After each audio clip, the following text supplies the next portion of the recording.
Oh, what is up, you amazing soul warriors? I am so excited that you're here, and I'm grateful to be sitting in this space. Tonight, we have one of our greatest, most beloved returning guests, one of my favorite humans on earth, my soul brother, MartinJon Garcia, recovery, and I've added healing mentor because I believe that that's really what he embodies is healing. He walks his talk, and he just has such a beautifully honest way of bringing across information that just absolutely asks you or gives you the opportunity to go deeper within. And tonight we're going to talk about something that I think that maybe we all are facing in this time, in this culture, and that's the trap of desire. And we were having some pre-show conversation that's already just, been amazing, and I hope that we will bring that out to you. But whatever comes across tonight, I hope it'll be something that resonates with you. If you like what we do here on Recovery Soul Food, then give us a like, share the video, share it with a friend. But we're in the midst of this hustle culture. We've got this blueprint formula for what success is, and there is a very realness with becoming frustrated and in the striving to have and be and obtain more. And you may ask me, how does this have anything to do with recovery? Well, everything in recovery is a healing journey. And on this Recovery Soul Food podcast, we don't talk about just substance use recovery. I believe that we're all being called to heal, that maybe we're all being moved in the direction towards healing and knowing ourselves on a deeper level. So I hope that, well, I don't hope, I know you're going to get a lot from tonight's video with our special guest, MartinJon Garcia. I am super excited to bring him along, and I'm ready, and he's ready, so I hope y'all are ready. Let's go. 3, 2, 1, 1, 2, 3, 4.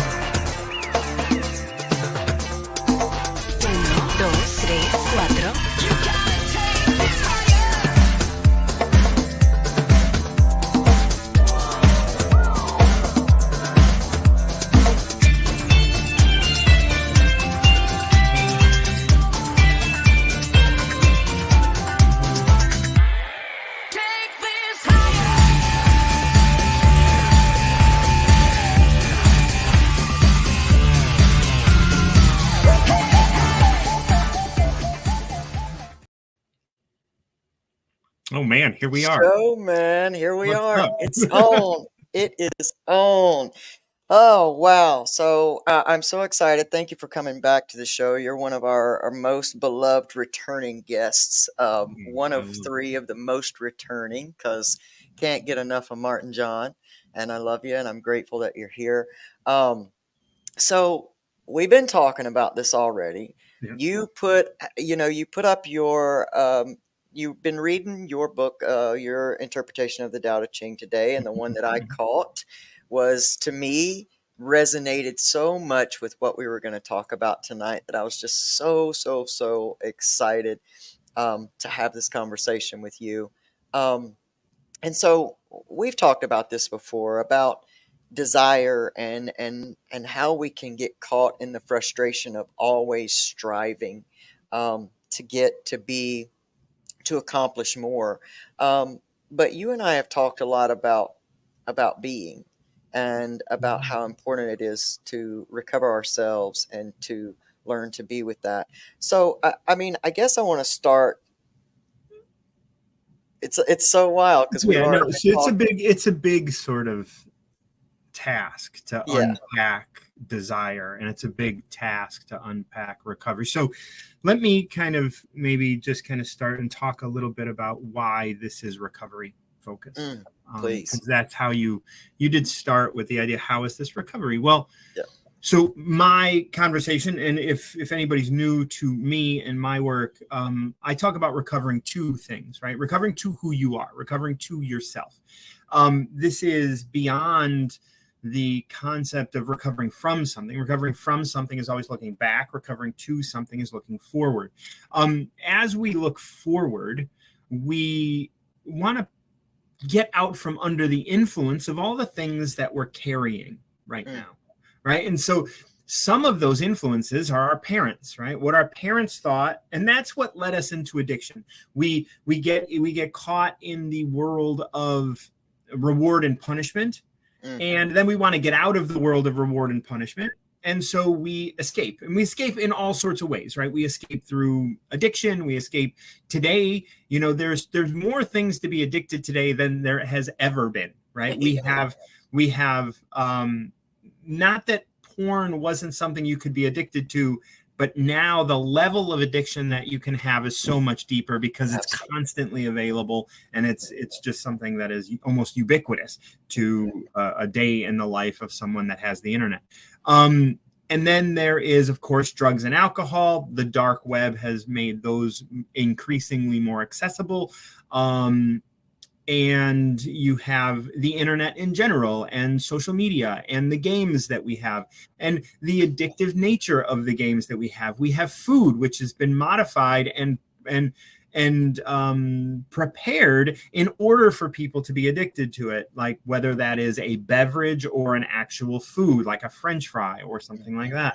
And then you have sugar and breads, which, are gluten is an addictive substance, and we know that now, and we know that shopping is an addictive activity. And we are also getting into feelings being addictive, right? Feeling, the more you feel something, the more you become addicted to it, right? You become accustomed to it. Now, this we can get into the science of it and why that is, but really what we're trying to do when we talk about recovering to something is identify and become aware of the addictions that we have.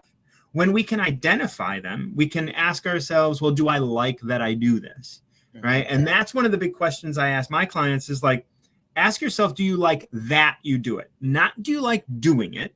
Because of course you like eating an Oreo cookie, but do you like that you're eating this 5th Oreo cookie, right? Do you like that you're doing it? There's a big, the question, do I like it, is going to remain the same for a long period of time. Do I like that I'm doing it is going to change much more rapidly. Yeah. And so when we can start asking those questions, we can start identifying those things that maybe we don't like that we do. Now, does it matter if we don't like that we do them? Actually, no, you can go ahead and continue doing it because the awareness that you don't like that you do it is going to be a step in the right direction. That is all sort of a primer for desire.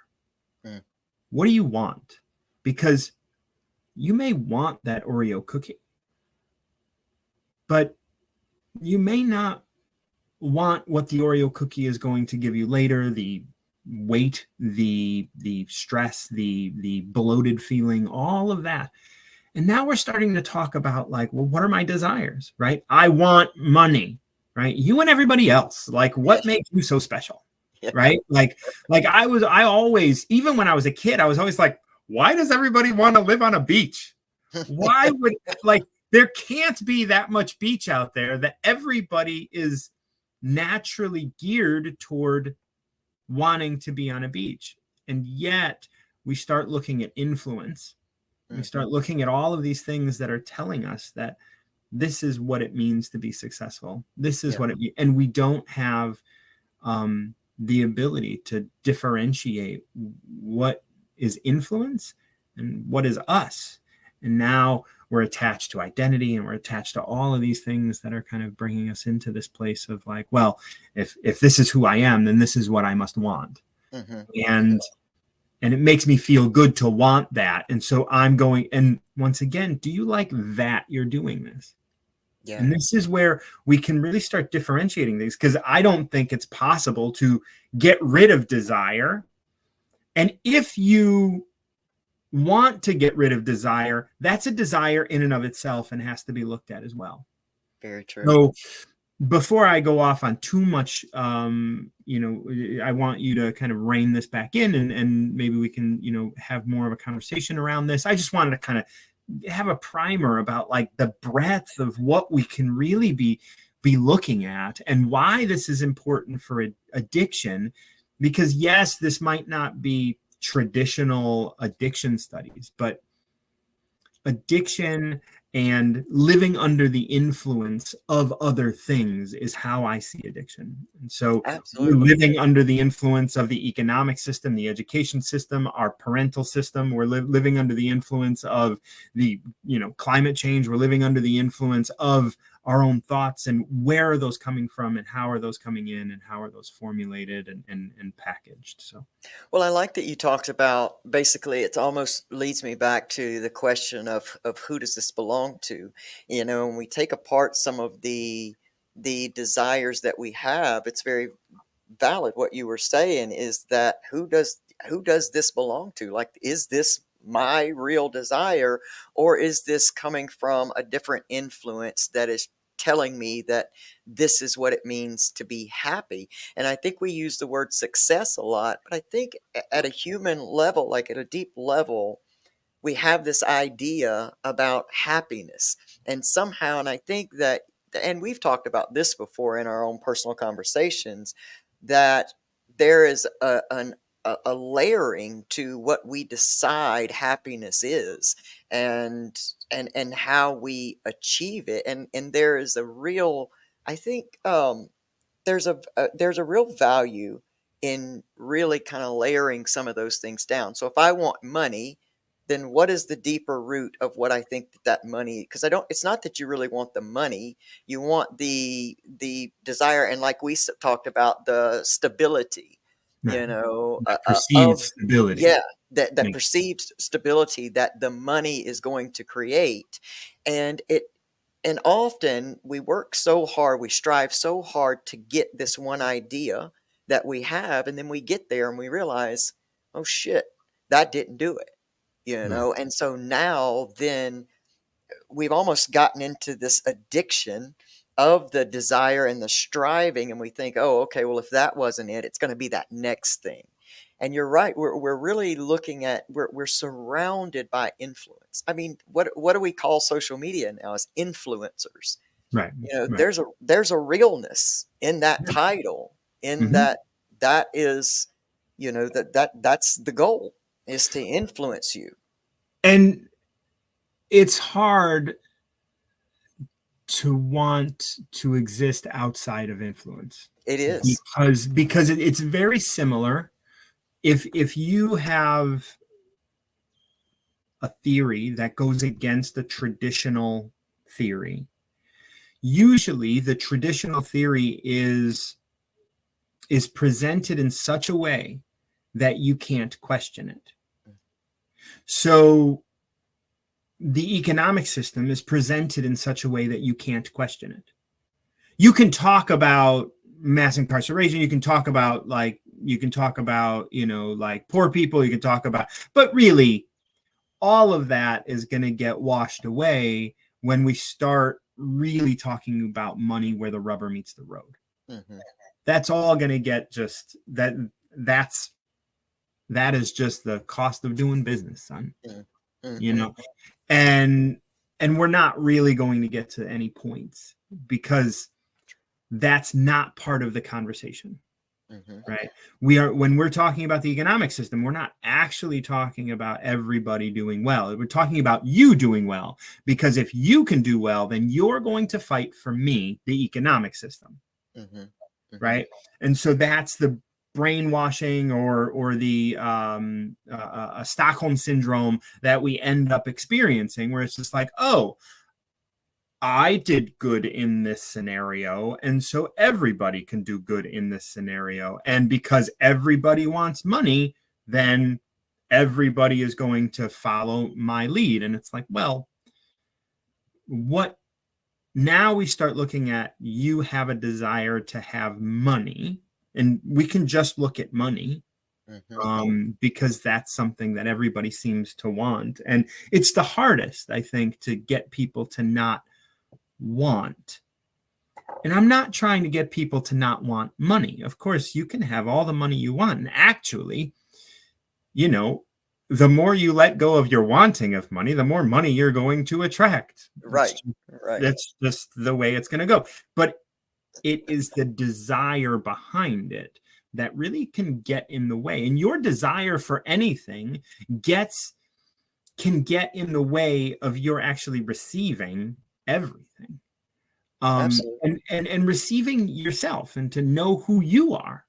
It's your desires get in the way. And once again, this isn't about getting rid of desire, because if you have a desire to get rid of a desire, that's a desire, and now you're in this kind of endless loop of ridiculous kind of counter arguments. But what I have found with desire is letting go of the need to control. Like Pamela says, it's security and stability that money brings. No, it doesn't. And it doesn't. It's the perceived. It's a perceived stability, right, and perceived security. But it doesn't, because if like your money can lose value overnight. Absolutely. Like the dollar could crash at any moment and be worth nothing. Yep. Then where's all your stability with your millions in the bank? And it really can't buy you anything. Absolutely. Like it's a lie that money buys stability. It's a perceived idea, and then you can breathe until that whole system falls apart. Right. And so the reality is security comes from within.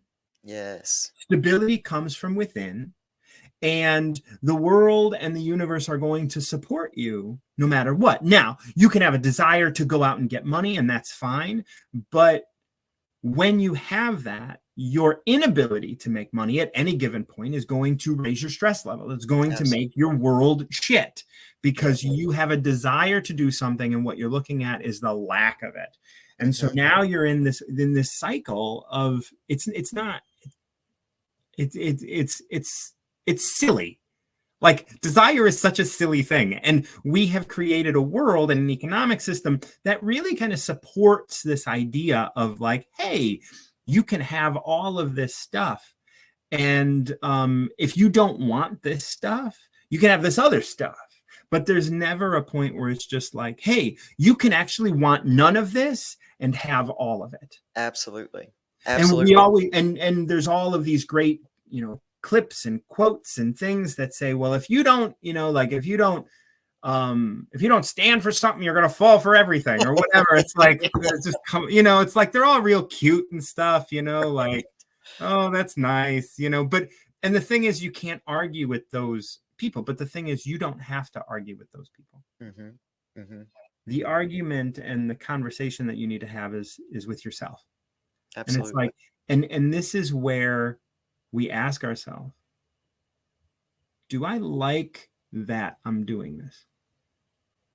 Do I like that every conversation I have is trying to turn somebody into a client?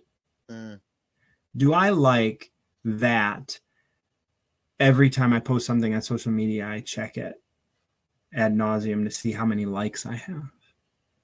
Do I like that I'm doing these things? Do I like the person that this is? I talked to my nephew about the idea of practice. It's like every day you get to practice being who you want to be. Is that a person who does this particular thing? Do you want to be a person who does this thing that you're doing? Because if that's who you want to be, so if you want to be a person who, laments about money, talks about money, and it is only focused on money, well, then continue, practicing being that person. Maybe that's not exactly who you want to be. Maybe you want to get money so you can be another person. Well, why not be that other person and forget about the money?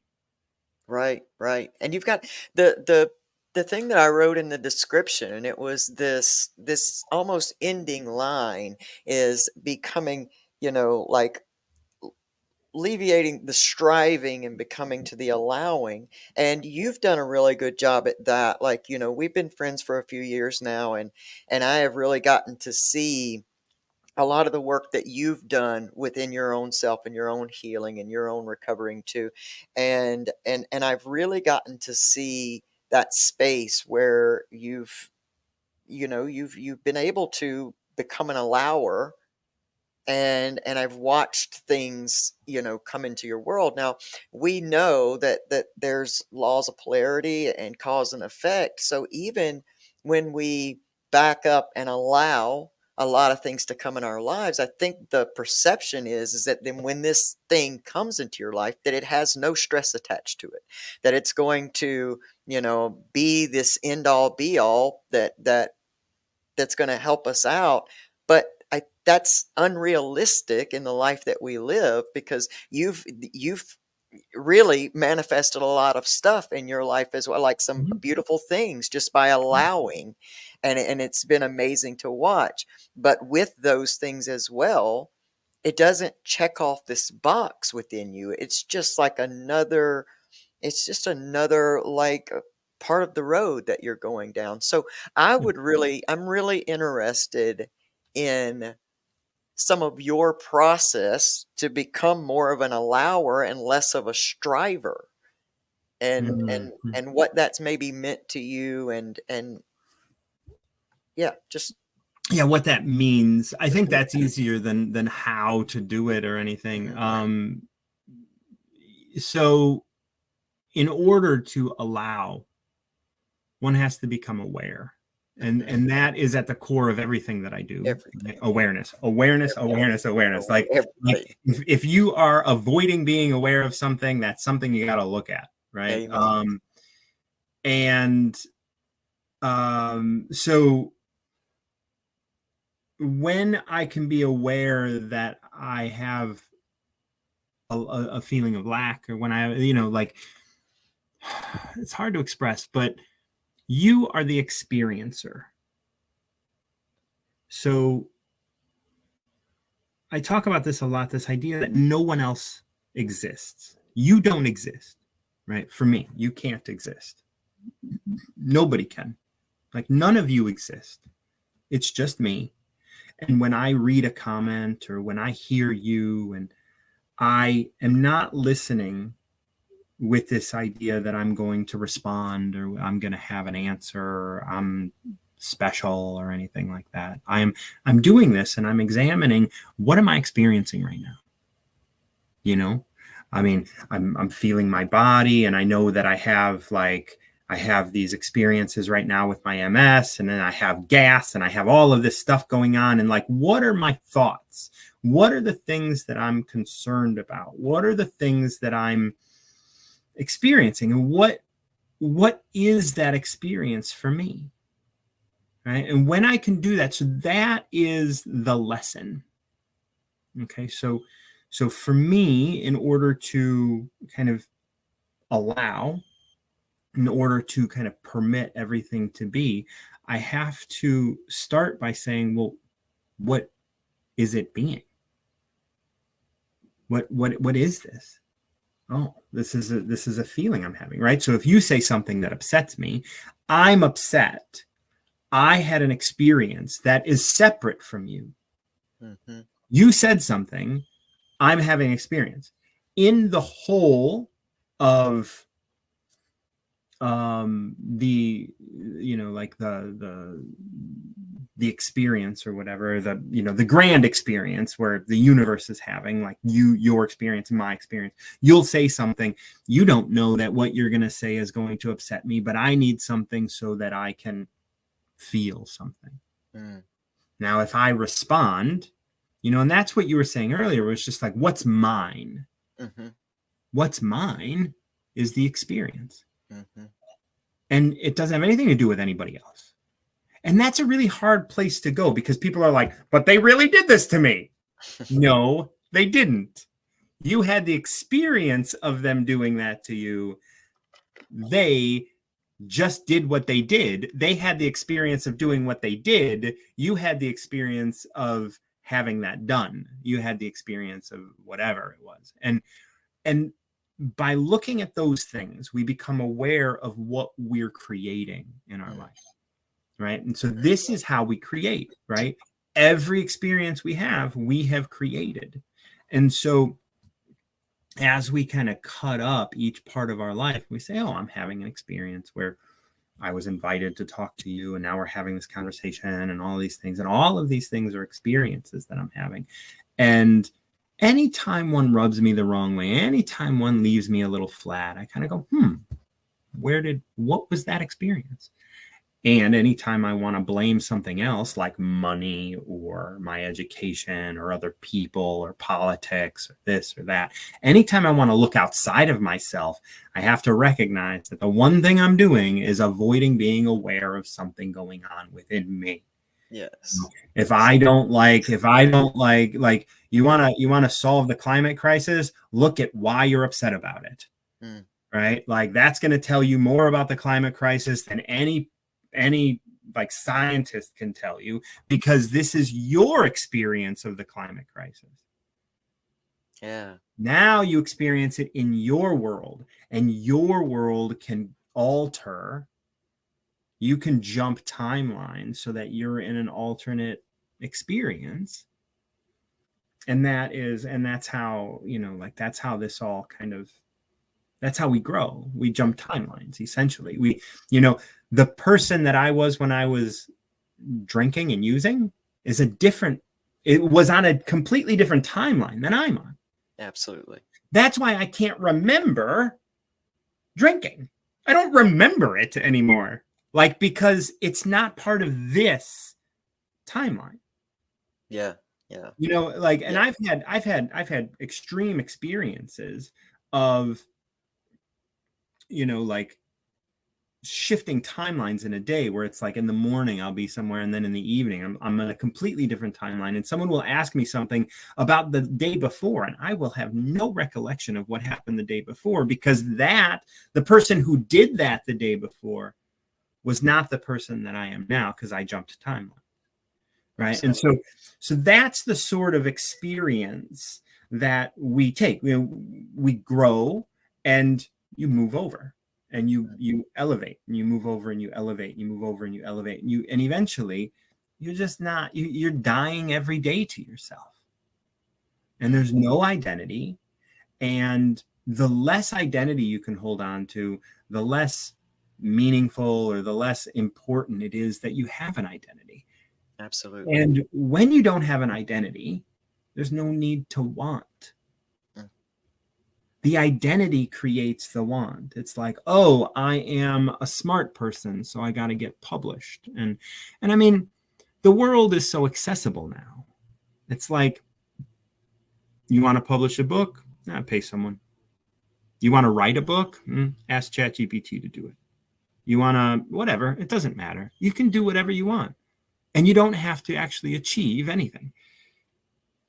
And even this, even my, so every day, not every day, but I've been doing these chapters of the Tao on YouTube. Why? Because one day I decided to do it.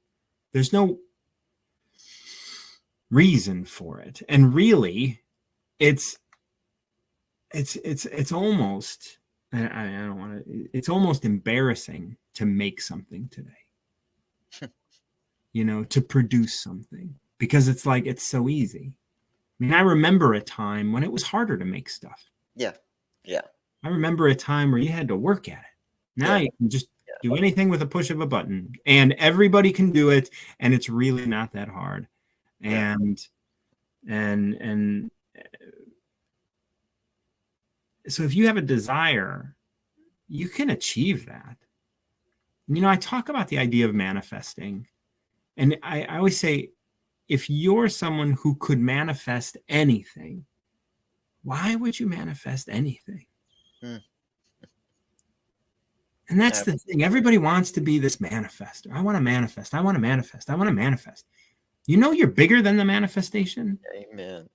You're more than the manifestation could ever be. Yeah. And you want to manifest a Ferrari? How beautiful you must be. Right? Like how like you want $1 million? How small you are to want that. How tiny you must be to want money in an endless universe. And this one tiny little planet like has, I want American dollars. Like, really? Here's a universe and you want American dollars and that's going to make you safe and secure? Come on. Like, really? Yeah. That's what this is what you have. Yeah. And that's what you're deciding to manifest? Well, you said it.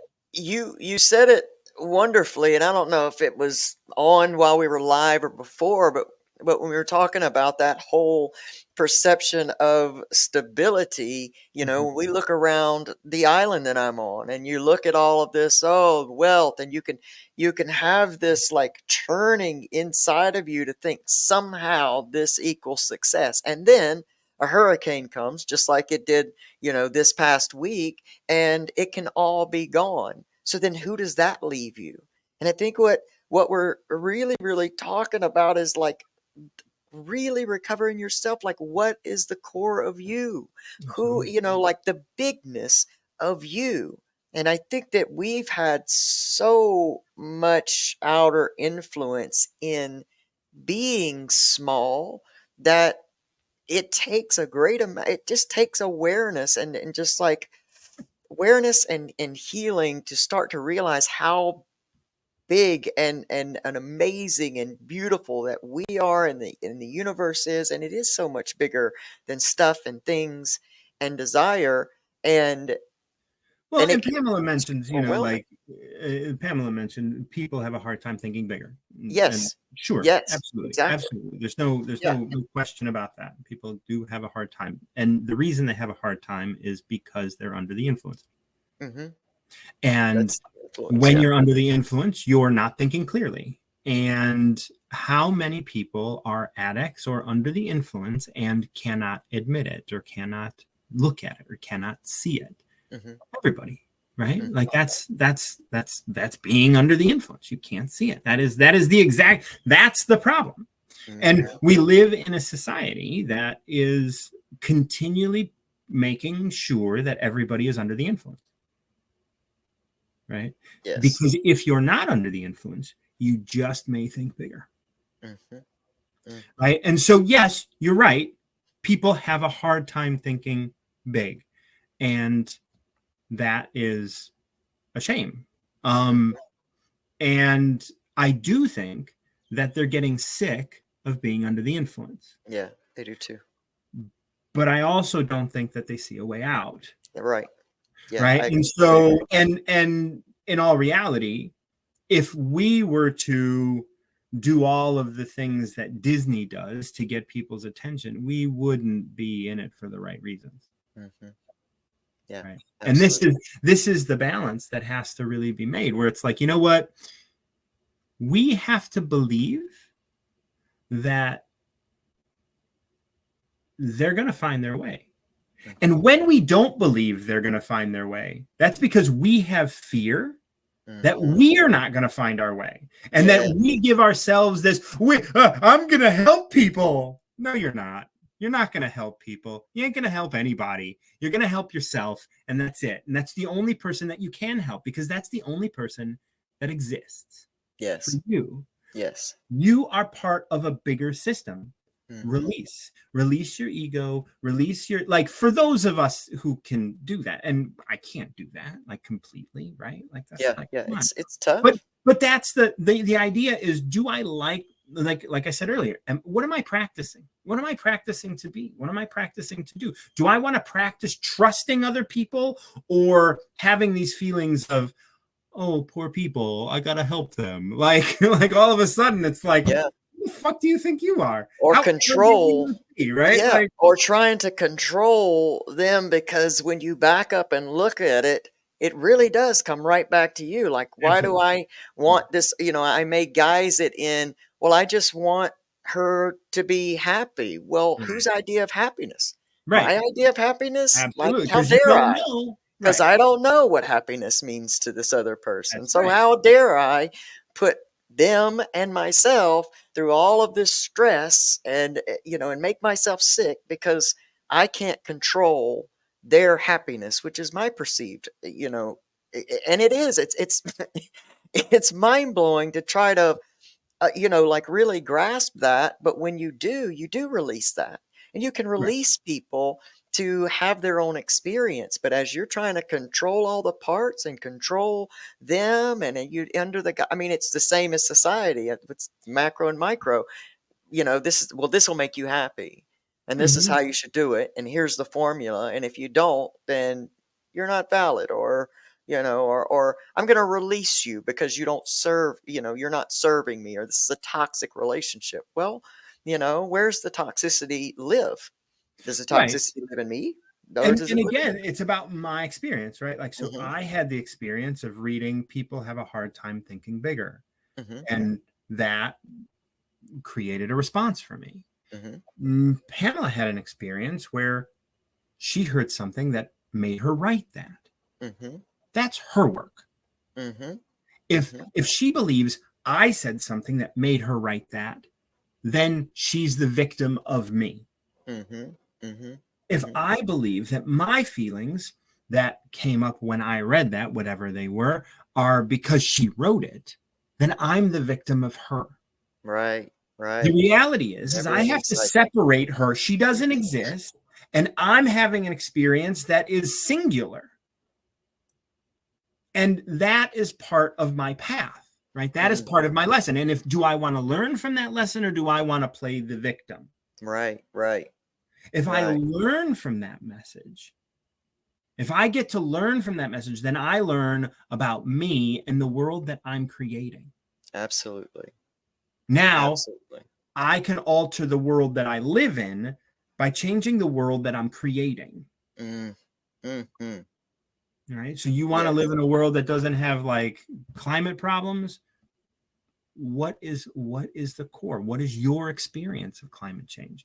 I'm not trying to say that we can't do stuff out in the world. Of course, if that's what you're driven to do, go do that. I'm not saying stop doing that, but start at home, Yes. because doing stuff in the world is a lot harder to change things. Like you need a million times more energy to change something in the world than you do to change it in yourself. Well, and I also think, I was having this conversation this morning that a lot of, we don't have, we don't have this infinite amount of energy. I look at energy in some ways like I budget it like I have to budget money. Like I may want more energy, but this is the energy I have. Now, how much of this energy am I spending on trying to live somebody else's life or be the victim of someone else, or and then at the end of the day, when I have no more energy left for things that are important to me, that's when I find myself escaping. Or that's when you pop on YouTube and all of a sudden 3 hours have gone and you've gained nothing but maybe information overload, and you're feeling even more stressed because how much of your energy every day where is it being spent? Where is it being spent? I mean, is it being spent in focus of this toxic relationship that in all reality is me trying to control all the parts, and I've named it toxic because they won't do what I think they should do to be happy? Or, do I want to come back home to myself and find out, well, what is important to me? Like what do I want to experience in this moment? And you're right about, do I like that I'm doing this? Because sometimes we can get lost in the escape being under the influence. And that's a beautiful question to bring ourselves back. Do I like that I've spent 3 hours watching YouTube? Like, can I regurgitate And anything I've gotten? that Sometimes question yes, can't come sometimes no. that question can't come with judgment. It has It to be, can. do I like, it has to come out of curiosity. Do I like that Absolutely. I'm doing this? Actually, Mhm. I don't like that I'm doing this. I'm not going to stop, but I don't like that I'm doing this, and that's fine. There's nothing wrong with that. Just I think the awareness naturally will move you into it. Well, we right. were talking about Eventually, you're dissolving. going to not do it, Right. but it's not about, I don't like that I'm doing this, I better stop doing it. No, that's That's the judgment, judgment. right? That's That's the judgment. judgment. The idea of just raising awareness to something and say, do I like that I'm doing this? No, I don't like that I'm doing it, but I'm gonna do it. And here I Yeah. am doing it. So that's okay. That's And okay. that's what like, when we think about relapse and people inside of the relapse, and my experiences in relapse is where You have this knee jerk of starting to beat yourself up, and I got to stop, and I've got to do this, and I've got to do that. No, you don't. Well, I in coming in the 10-year continuous healing journey that I'm on right now, I can see places in there where they naturally dissolve. They naturally dissolve themselves by awareness and non-judgment, because that judgment gets you nowhere but further down that path. The more It you beat stagnates yourself, energy. Like it that's absolutely how does. It absolutely does. And then it turns on you, and you may make it out of this relapse and you may not. But I think that there's a value in talking about the recognizing and the non-judgment of it, and realizing that, okay, this is my experience. I don't like that I'm doing it, and just and allowing it to dissolve. And I think that we have I think that we sometimes, as human beings and in this culture and all the ways, no matter what our age is, we have a difficulty in sometime believing that it can be that easy, which it's not easy whatsoever. But people hear that and they think, oh, it can't be that easy. I've got to be able to take the steps. Well, it's not that it's easy. It's just a completely different idea that just really, I think anytime we start anywhere, if we got to start within, regardless of what it is, we got to start within. And, I was always a victim, and I was always a fighter, because I was a freezer when I was young, and I didn't want to be the person that froze in fear. I wanted to be the fighter.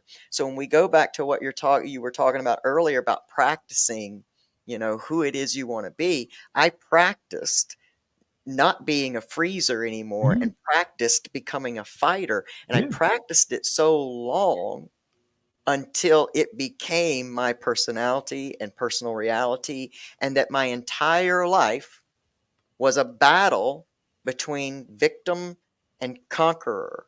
And there was always this heaviness, that until I started becoming just aware of something different, that I really didn't think that I had a way out of. I thought, oh, this is life. This is what you get. You get what you get, like this, you play the hand you're dealt.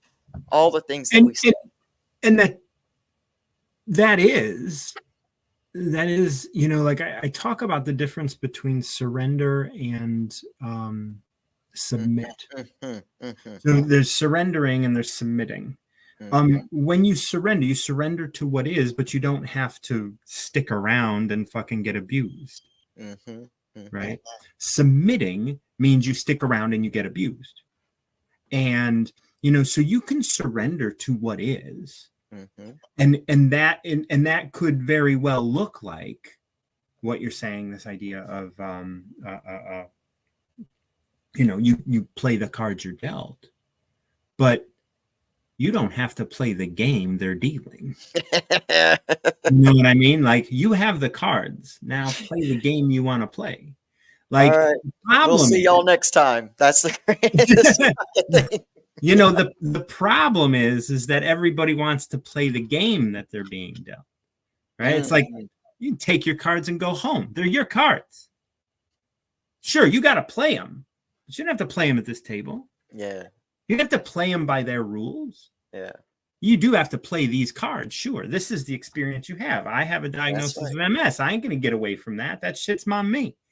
But how am I going to play it? Am I going to play it in the way that the pharmaceutical industry wants me to play it?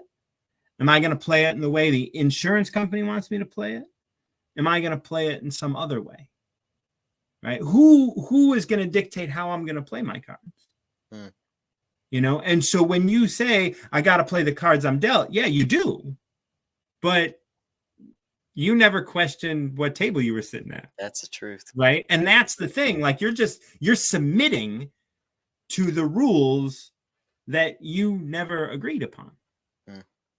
And that's the thing that really kind of gets us into a place of being able to be who we are, is when we recognize that, like, wait, those rules aren't mine. Yes, this is the situation that I find myself in, but I don't have to just capitulate to whatever somebody wants of me. I can grow out of that, and I can change that, and I can be something else, and I can do something else with this. It's like, well, you have to get a degree. No, I don't. Well, you're going to have to take out a loan. No, I don't. Well, you're going to have to get a job. No, I don't. Like, maybe you're not going to get help from your family if you don't get a job. Okay, that's still okay. That doesn't mean you're lost. Now, maybe you are so under the influence that you just have to do what you have to do in that moment. And that's when you agree to play by their rules. You agree to play the cards that you're dealt at the table you're dealt them at. And there you go. This is now your experience. But it's your experience. It's not because they told you to do it. It's because you're doing it, that it's your experience. Now, you can be the victim until you decide not to be. And when you decide not to be, you can either change it or you can give into it, and you can surrender to it without submitting. It doesn't have to be bad. You can be like, oh, this is, I'm kept, or I'm this, or I'm that, or whatever. And that's now, you don't have to hold that identity. You can just be like, oh, this is where I'm at right now. And this is a flowing kind of thing. And I'm going to grow in fulfillment where I am, rather than wanting to be somewhere else and say, that's going to be fulfilling.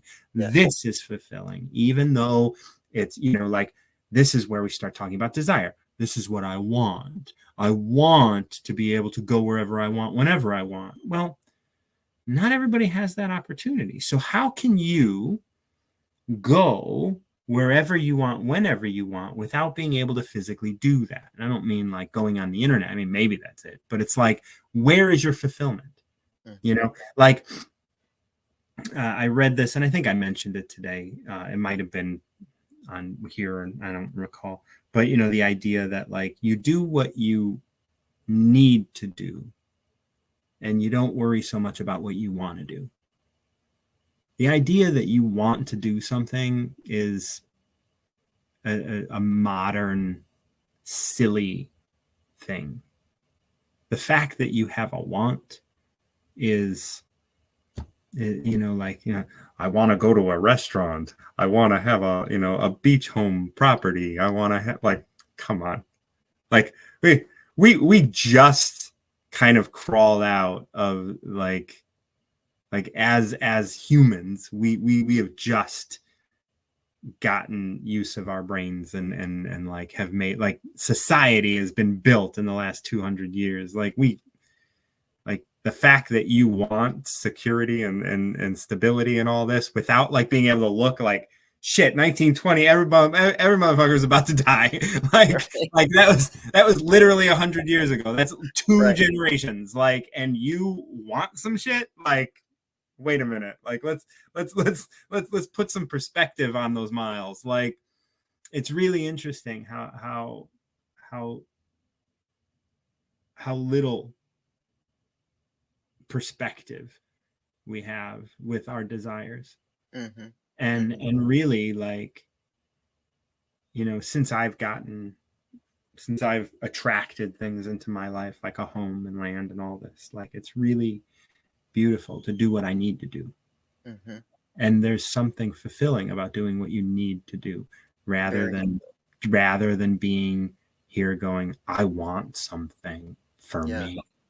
Like, I think it lacks gratitude in being able to do what you need to do. When I was just talking in general with my wife this morning, it comes back down to this moment of, all of that want and expecting something else is going to bring in some type of emotional fulfillment is wasted fucking energy. But here's the deal. Like, today I do what I need to do. And it's amazing, because there was a time that, it just didn't feel like this. There was a different timeline. And I can look at those timelines and I can think, wow, for all the things that I was scared, parts of myself I was so afraid of, that I spent endless money and endless, like, relationships that I severed, and all the experiences of that was all in order not to experience myself. Yeah. And today, when I sit in a place where I experience myself and I get to do what I need to do, even the smallest things of working or washing a dish or Absolutely. making a meal, like I find the greatest flipping fulfillment in doing these little things as myself, as Yeah. an ever evolving version Right. of myself. Because 3 years ago, I had completely different ideas about who I was. 5 years ago, stepping in a transition, there was a whole different idea of what life was going to be. And every single time, just come back home to self, and you start realizing, oh, that box is too small. That It's spot always that's so small. That's a prison. Like, that's right. no, not doing that. Smack that box away, and Right. just having the presence to be, and be okay with that. Be when I'm pissed off. Be when I'm like don't feel good. Be when all like to me that's a huge place of love and gratitude for me, that I can be with myself and love that no matter Right. what. It's Yeah. amazing. And that's that's really when you can be yourself. You don't want anything. Like, what would there be to want? Mm. Like, it doesn't. It boggles the mind that people are like, I love who I am. Only if I could. Wait, what? What? No, Yeah. you don't. Then you don't love who you Yeah. are. And that's Absolutely. when we start looking at, like, well, when you recover yourself, you love yourself, and then everything else gets loved. Everything else gets cared for. Everything else gets attention, not because you're giving it, but because it's being given. You're embodied. Yeah. You Embodying. embody that whole, like, now everything you touch is being loved because you love you, and you love the parts of you that you weren't able to love when you had addictions and pacifiers and ate 6 Oreo cookies instead of just the 3 or whatever, like when you start doing these things to escape, you are you're hiding parts of yourself that you don't love. Absolutely. And that's the thing and that's where desire comes from. Desire comes from, I want to escape. I want something more. I don't want me. I don't love me. Yeah. I'm not enough. This version of me is not Right. enough. I must have Right. and must do and And must be able to. and I want to fool myself into believing that that's going to be enough. And I want to fool myself that there is enough money in which I can feel secure. I want to fool myself there is enough security that I can, in my job, that I'm going to feel this. There is enough. There is a body that Right. I can modify and Right. be happy and be Right. whole and fulfilled. And there is like I can do work that helps other people, and all of a sudden I'm on this moral quest, and I'm on all of these sorts of places, and I'm getting respect from other people because they're paying me, and I'm advertising, and I'm doing all of these things, and I'm making money, and I'm important. And it's like, if you want to tell yourself that, that's all fine and good, but maybe you're telling yourself that because you really feel you're not, and you're just, and in the end you're gonna have to answer that question. And like Pamela said, people have a problem thinking bigger.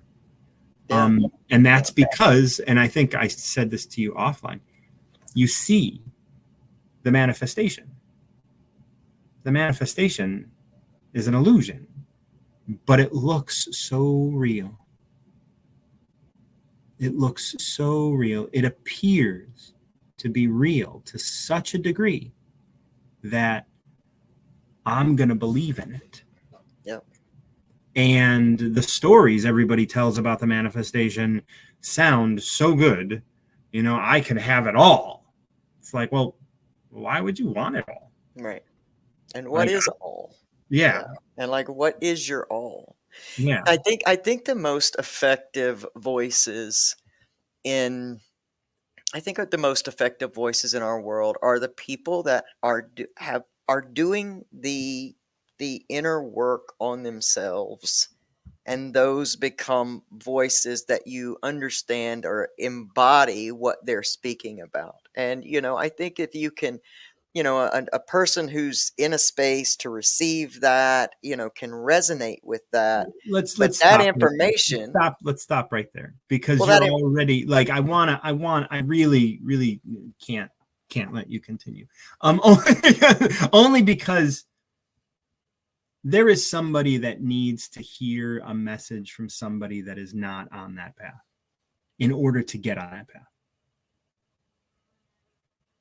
There is somebody like, there is somebody that may need to hear a lie from somebody else. Oh, I get that. Yeah, okay, I see what you're saying. Yeah, yeah, yeah. Okay. Like, there is no, like, the idea that there are effective voices at all is really, like, for me at least, is something that I would say every voice is effective for somebody. Yeah, right? I see that. I get that. What you're saying there. And it's really like, when we start to judge one voice over another, that's when we start to fall into the category of manifestation again. Well, that seems to be like, all that we do is judge one voice over another, and this voice Right. is more important. And the thing is the voices aren't important. It's the experience of having heard it. And so it's not about the person who is speaking. It's about the person who is having the experience, right? Like, you can't think of this as a collective thing. It is a collective thing, sure. But each individual is part of the collective and not contributing to anybody else's thing. It's the experience. Like, I'm going to say something and you're going to have an experience hearing it, but that has nothing to do with me. What you hear and what I say have nothing to do with one another. You could hear something completely different than what I'm saying. And that's the problem with trying to talk about this sort of stuff at all, is because we're not having the same experience. You are coming at everything that I'm saying from the perspective of a trans man living on an island, and I am saying this as a cisgendered straight dude that grew up in Chicago. Like, they have nothing to do with one another. And so it's really important to understand that when you start to, like, break things down, effective voices and this and that, that's all fine and good, but it's not real. And if you believe it's real, then you're putting yourself in a position of judgment, and you're putting yourself in a position of being, looking at the world as it is simply a manifestation, and it's not. So I think not simply a manifestation. No, what I was saying in that moment for me is what I resonate with when I hear something. Okay. Is someone like when you and I talk, like there will be a resonation in something, because I know that you're embodying what in that moment that maybe resonates with me, kind of like when the student's ready, the teacher appears or something, or like I catch one of your dowels, and it'll happen to be the thing, or the whatever's going on in my heart and my mind that day. And I think that's really what I meant about effective, but it's on a personal, like, level, like where I am, like a Dow comes out. It's not that you and I have talked about that Dow, or that like I say, hey, I'm going through this, and you pick a Dow out of there. It just ends up coming into the space where you're in the arena or the spot to receive something. And that's what I meant by effective. Like, it's effective to me, for me to be in a place, and then all of a sudden I catch a Dow or something that just goes, oh, okay. So it's almost like, here I am, like, okay, this is effective for me. Like, I needed to hear that. And so that allows me then to even do more work. And so that's the big thing. Mhm. You are aware and you're Mhm. paying attention. Mhm. And anybody that is paying attention is going to see, because there's a Tao called Hidden in Plain Sight.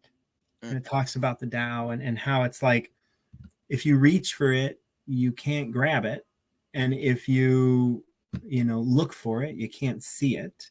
And if you like all of these things, but it's like, it's right there and it makes up everything. So if you allow yourself, like, pacifying is fine.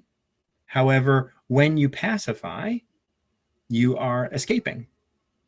And when you're escaping, you're not paying attention to what's going on. And so one of the big things we want to do is be able to pay attention to what's going on. And sometimes when we want to pacify, maybe wait 10 minutes before we pacify, so that we can just see what this is. What is this? Is there a lesson here for me? Is there something here for me? And when we talk about, like, the person is like, the person who's speaking is resonating with me, that person might not be on a path, but what they have to say. And I'm glad that, I'm glad you see me as that. And I'm, honored to have contributed to your growth and all of that kind of stuff. Yeah, that's great. But really, that's your work, right? That's the work that you're doing. And I'm grateful that you're doing the work, because that makes you valuable in my life, right? Because, like, now we can have these conversations and we can grow together, right? And we can have these things. And I can have experiences with you that I can't have with everybody. Right. Right. And then I get to do what? See myself. Mm-hmm. Right. I get to continue to grow and see who I am by having these conversations and these conversations with you and all of that, and so that's where all of this is, right? Even when, like moments like this happen where it's like, okay, I'm hearing something and it's just like, woof, like, I want to stop that. And it's, it's important for me to be able to speak up and be able to be heard and all of that kind of stuff as well. And I get to have the experience of, what is this? Is this my ego trying to have something to say or whatever? And then it can continue to grow for me, Well, I think that's one of the things that that I've done.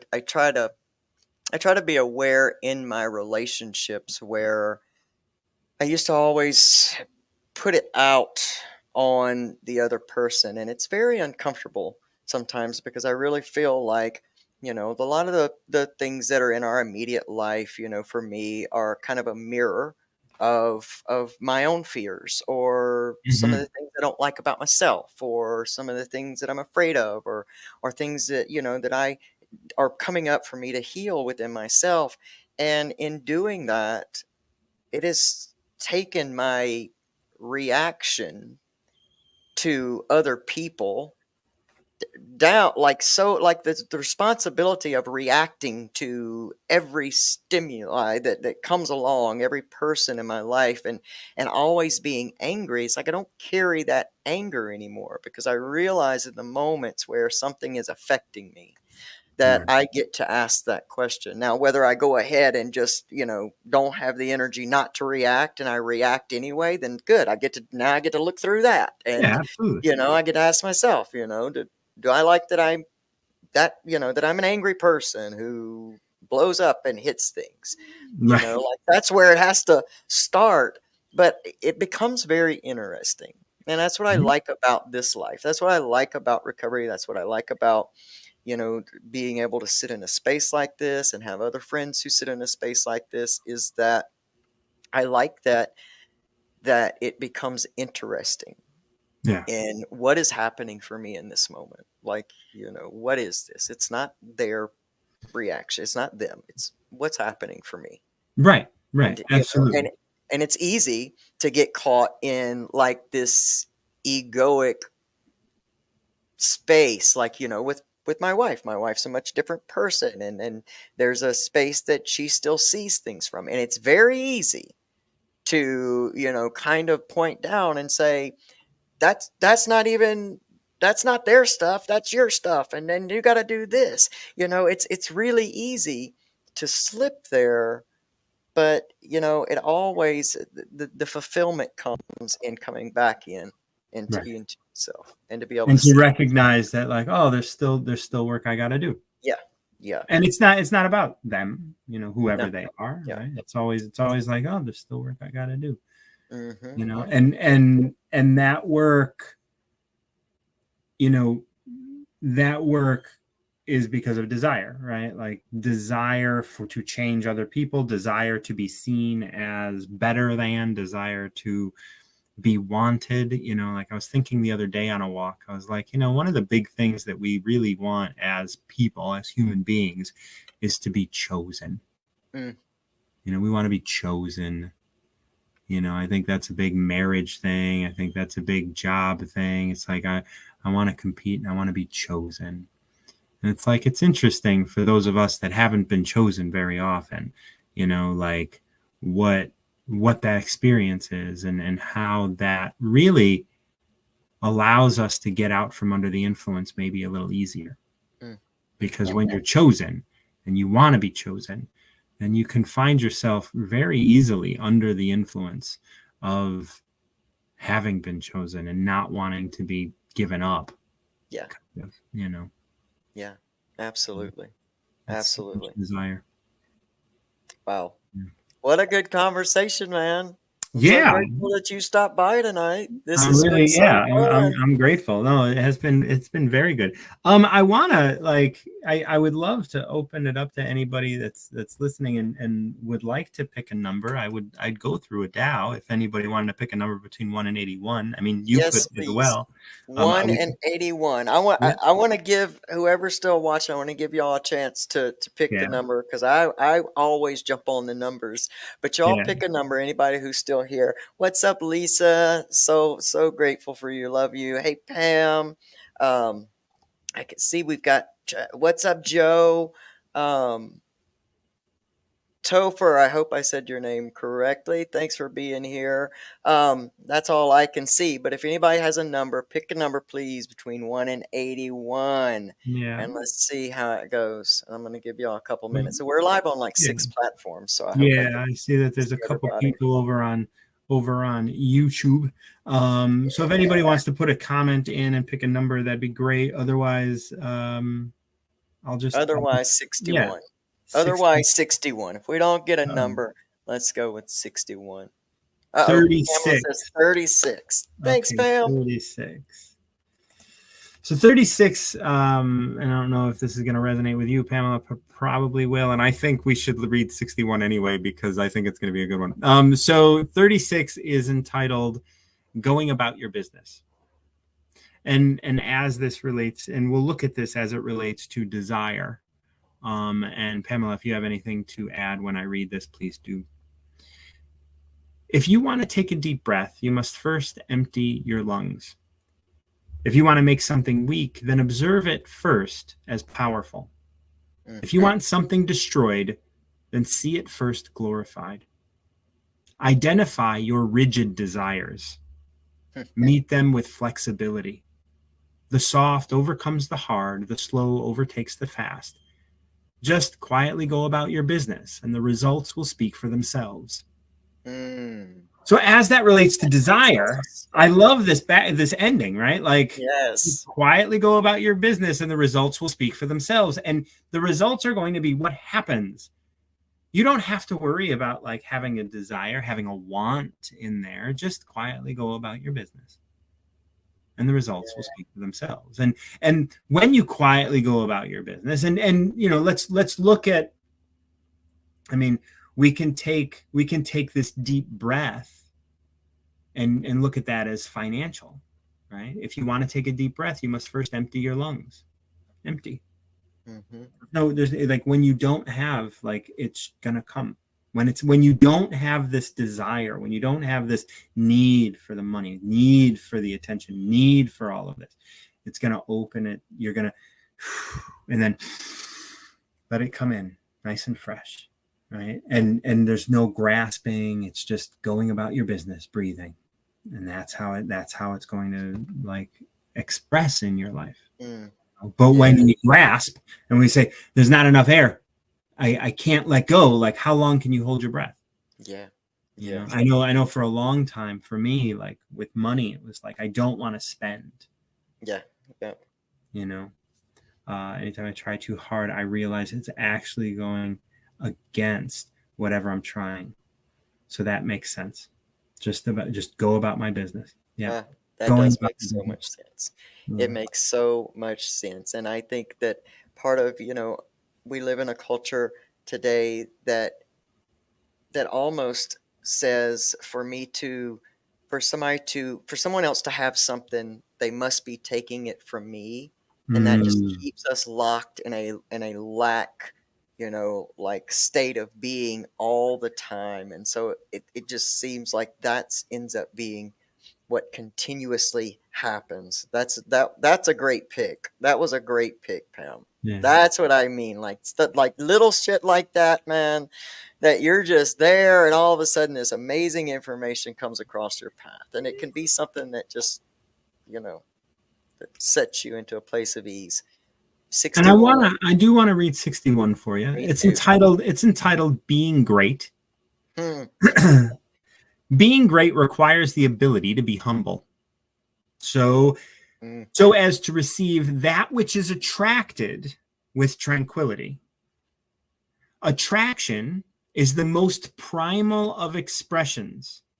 To receive that which is attracted is to know oneself. Mm. All great beings realize when they err. Having realized it, they admit it and correct it to the best of their ability. The greatest beings seek out those who can help identify their faults. They consider their enemy a part of themselves that requires attention. Mm-hmm. To be centered Yes. in Tao is to nourish all related things and not interfere or meddle in the errors of others. Mm-hmm. Mm. Okay, so this one kind of covers a lot of ground. Yeah, it does. Okay, so first of all, errors, and errors of others. And when we talk about errors of others at the end, we have to think about the experience. We are not going to meddle in the experience of others. We're not going to be their victim. We're not going to victimize them. We're not going to engage with them in that way. So we take that and we refer back to the beginning of the verse because these have to be connected, right? Being great requires the ability to be humble. That's your first line, right? Like this idea that you need humility if you want to be great. And of course, like who doesn't want to be great, right? Like being great, living a great life and all of these things, it requires the ability to be humble so as to receive that which is attracted with tranquility. So when we look at that, we have to look at like, I have to receive my MS with tranquility. Absolutely. You have to receive your work. You have to receive your Mhm. relationships. You have to receive all of these things that you're attracting. You're the one attracting them. You have to receive them with tranquility. And and in order to do that, you have to start with humility. You have to be humble. Very true. Attraction is the most primal of expressions. To receive that which is attracted is to know oneself. What that's saying, I mean, it's obvious, I think, but like when you attract something, just like we were saying earlier with the experience thing, right? Like this is my experience and it's showing me who I am. It's showing me what I've been attracting. This is my experience. I had the experience of this happening. Now, what is it showing me? Yeah. Who am I? What have I been attracting? Yeah. That's what this is saying. If you're attracting it, it's who you are. Yeah. Yeah. Yeah. Because we don't attract what it is we want. We attract who it is that we are.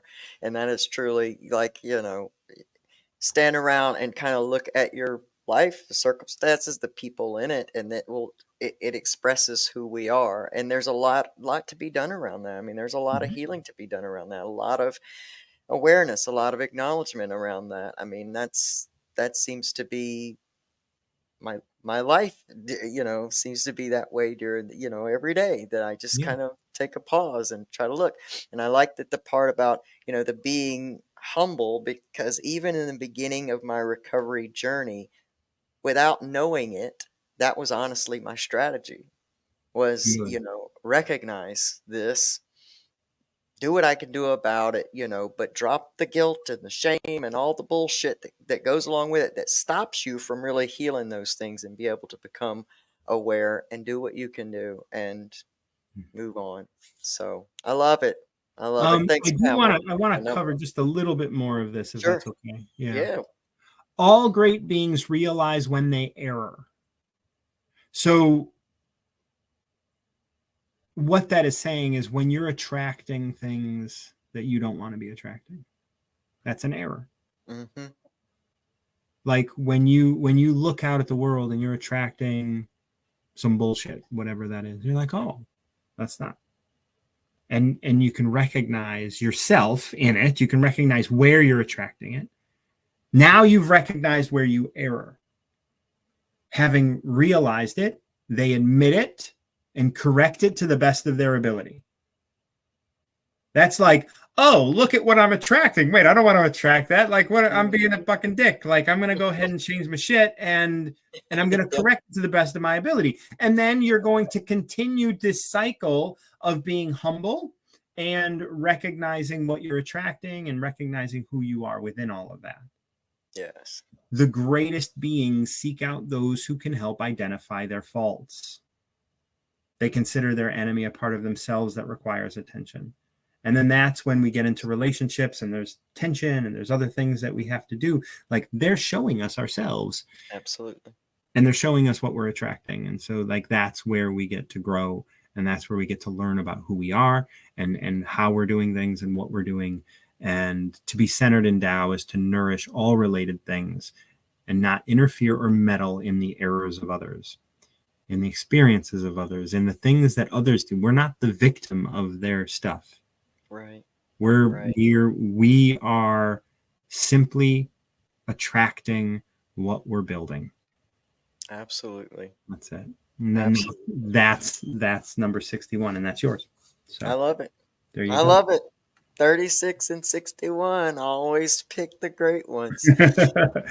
So you have been sharing on your YouTube channel and from your interpretation of the Tao Te Ching. And so people can find Martin at his link tree, or you can go to YouTube, and it's still Recover Yourself on YouTube, isn't it? Or is it MartinJon? I always just see it pop up. I could not tell you. You would see it on my link tree. That's right. So if you go to the link tree, then that's where you can find it all. I urge you to do it. They're great shares. I mean, I love them so much because I love the Tao, and I love that you have, really, really been inspired to write your own interpretation. And I think it's to me, it's just a beautiful modality that something like the Tao Te Ching has the ability to be just interpreted and like each human being. And I love it. I just love it. Thanks for sharing all of that. Thanks for doing that. It's my I've been the Tao has been with me for pretty near 2 decades, if not more now, and it's been a big part of my recovery journey, and it's been a big part of just all of my healing work and everything. So I'm grateful to share it. About 3 years in, I became aware of the Tao from listening to someone else mention it. And I kept thinking, what is this Tao he's talking about? It sounds really, really amazing. And then sure enough, it speaks to so much. It's such a help. So hook up with MartinJon there on the link tree. Go to YouTube, find MartinJon where you can. And man, I really appreciate you being here tonight. Always this a pleasure. Has been Thank you. An amazing conversation. I do want to take a moment to let people know that Pamela's book is also available on Amazon. I didn't come this far to only come this far. It's a great story and of Pamela's life and healing, and it's just I'm appreciative. And I love that. Pick that up on Amazon. You can probably easier write in Pamela Topjian and see all the other stuff. Yeah, man. And until next time, I want to thank everybody for joining us tonight live, and those that'll watch this on the replay. Make sure that you put in the comment, like even write a number in the comments. I will go back for this whole next week and see what numbers you guys put in and see if I can't get some Tao out of MartinJon. I appreciate you had 36. I'll go ahead and I'll put that in. I'll put that. You're on YouTube. Is that Recovery Soul Food? There. I think I put it there. I don't know. Oh wait, I think it's yeah, I put it there. 36 going about you. It's just not formatted properly. That's all. Where I'm looking at it, at least. Well, I appreciate you, man. It's been it's always great when you stop by, and I love these conversations. I love you, man. I appreciate you. All right, everybody, until next week, y'all have the most amazing week, and just keep recovering yourself, because that's that's the stability you're looking for, is that recovering right. yourself. If you can be with yourself, what else do you need? All you right, can be with anybody at that point. That's the truth. That's what it's all about. All right, I love you guys. Thank you so much. Love you guys. Thank y'all so much. Have an amazing evening. We'll see you next week. Bye.